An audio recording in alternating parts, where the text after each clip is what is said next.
धरने में पहुंचे पूर्व मुख्यमंत्री अशोक गहलोत ने कहा कि सत्ता पक्ष जानबूझकर सदन में गतिरोध पैदा कर रहा है। एक शब्द बोलकर सदन की कार्यवाही वापस चालू हो सकती है। सत्ता पक्ष नहीं चाहती जनता के मुद्दों को लेकर सदन में चर्चा हो। पूर्व प्रधानमंत्री पर भाजपा का एक मंत्री टिप्पणी करता है और खेद प्रकट नहीं करते हैं। मुख्यमंत्री अपने 2 घंटे का भाषण देकर चले जाते हैं, कुछ बोलते नहीं हैं। प्रधानमंत्री इंदिरा गांधी ने देश को एक और अखंड रखा, उन पर टिप्पणी करना गलत है। स्पीकर का व्यवहार भी विपक्ष के साथ अजीबोगरीब दिख रहा है। गोविंद सिंह डोटासरा ने जब खेद प्रकट कर दिया तो भाजपा के मंत्री क्यों नहीं खेद प्रकट कर रहे हैं। साथ ही गहलोत ने कहा कि हमारे समय में भी इस तरह के गतिरोध पैदा होते थे। हमने भी कई विधायकों को बाहर किया, लेकिन गतिरोध को जल्द समाप्त कर दिया। लेकिन भाजपा नहीं चाहती कि गतिरोध समाप्त हो। भाजपा सदन में गोविंद सिंह डोटासरा को कटघरे में खड़ा करने का काम कर रही है। इस तरह के अपमान को विपक्ष सहन नहीं करेगा। सदन में अगर किसी विधायक से गलती होती है तो माफी मांग लेनी चाहिए और जनता के मुद्दों पर बात करनी चाहिए। भाजपा के नेता अगर मंत्री से सदन में खेद प्रकट करने को लेकर 2 बात बुलवा देते हैं तो सदन की कार्यवाही फिर शुरू हो जाती। भाजपा के नेता सदन में कुछ बोल नहीं पा रहे हैं, इसलिए सदन की कार्यवाही नहीं चलने दे रहे हैं। मिस्टर जूली जो नेता प्रतिपक्ष है वो अपनी बात कहते कि साल भर में आपने क्या काम किए क्या काम नहीं किए, प्रदेश जनता क्या चाहती है क्या सोचती है, मौका ही नहीं दिया और खुद ने 2 घंटे भाषण दे दिए मुख्यमंत्री जी ने। उसी से मन से मालूम होती है कि चाहती नहीं हाउस चले। अब जो घटना हुई है उस घटना को लेकर जिस प्रकार से ये बिहेव कर रहे हैं, मैं समझता हूँ कि जो बहस जो ये अप्रोच इनकी है वो बहुत ही, मैं समझता हूँ, शर्मनाक है। इनकी जो अप्रोच है बहुत दुर्भाग्यपूर्ण है। ऐसा कभी होता नहीं है। मान लीजिए एक मंत्री ने बात बोली, विपक्ष को उसे तकलीफ हुई है क्योंकि इंदिरा गांधी महान नेता थी जो शहादत दे दी उसने देश के लिए, देश को एक रखा, अखंड रखा, पाकिस्तान के 2 टुकड़े कर दिए। उसके ऊपर आप इस प्रकार से सरकास्टिक वे में करते हो। माँ बाप दादी कुछ भी बोल सकते हैं, कोई सम्मानजनक शब्द है, पर आप अगर तंज कसोगे उसके ऊपर तो लोगों को तकलीफ होगी। इशू बनते बनते बढ़ते बढ़ते ऐसी स्थिति आ गई। अब स्पीकर महोदय जिस प्रकार के व्यवहार कर रहे हैं वो बड़े अजीबोगरीब है।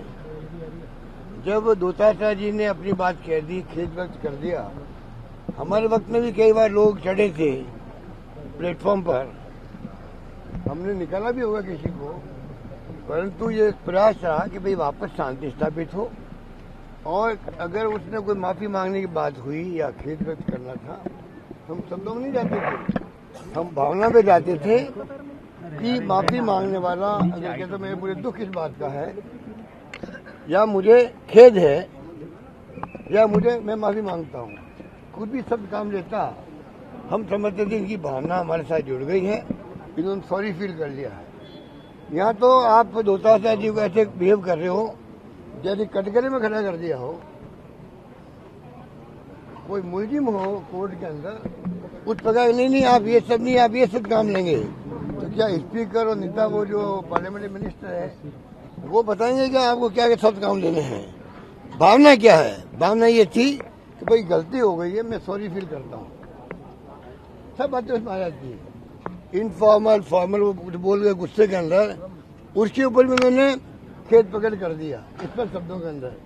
उसके बाद में स्थिति स्पष्ट थी, समाप्त हो जाता मामला। उस वक्त में मंत्री से 2 बात बोलवा देते, जिसे इंदिरा जी के बारे में बात बोली थी, और हाउस चालू हो सकता था आगे। लगता है कि इनकी नीयत खराब है, चाहते ही नहीं जन समस्याओं को उठाएं क्योंकि इनकी गवर्नेंस चल नहीं पा रही है, इनके मंत्री जवाब दे नहीं पा रहे हाउस के अंदर। सब जानते हैं उनका बचाव कितनी बार करना पड़ता है स्पीकर को बार बार मंत्रियों को बचाव मांगना पड़ रहा है। हाउस चल नहीं पा रहा है, बदनामी हो रही सरकार की, उससे बचने के लिए मुझे लगता है जानबूझ करके ये ऐसे हालात बना रहे हैं जिससे कि विपक्ष धरना दे, प्रदर्शन करे, बाहर निकले, कुछ भी करे और हाउस चलता रहे और बजट पास कर जाए। ये इनकी नीयत लगती है, ये मेरा मानना है। निलंबित विधायकों को तो परिषद में भी देखिए ये छोड़िए, एक बार फैसला हो गया जब स्पीकर का, वो फैसला होता है। अब स्पीकर किस भावना से उस खुद को ईगो छोड़ना चाहिए। माननीय स्पीकर महोदय स्पीकर ही होते हैं, वो सदन के स्पीकर होते हैं। वो पक्ष विपक्ष मिलकर के स्पीकर के चुनाव करते हैं, ये नहीं बोलना चाहिए। देवनानी जी को ये नहीं बोलना चाहिए आपका चुनाव निर्विरोध हुआ है, आपके चुनाव नहीं हुआ है, पक्ष विपक्ष ने मिलकर के आपको चुना है। मुख्यमंत्री होते हैं तो पूरे सदन के नेता होते हैं। नेता चाहे सत्ता पक्ष हो या विपक्ष हो, दोनों का व्यवहार उसी रूप में करना चाहिए। हम सदन के नेता हैं और स्पीकर में हूं तो सब पार्टियों का हूं।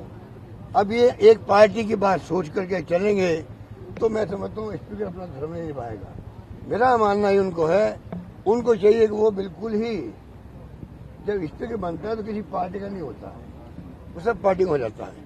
उस ढंग का बिहेव करेंगे तो ये मामला निपट भी जाएगा, हाउस चलेगा। जन समस्याएं पब्लिक की इंतजार करती पब्लिक। हमारे पास लोग आते हैं ज्ञापन लेके तो ये मामला असेंबली उठाइएगा।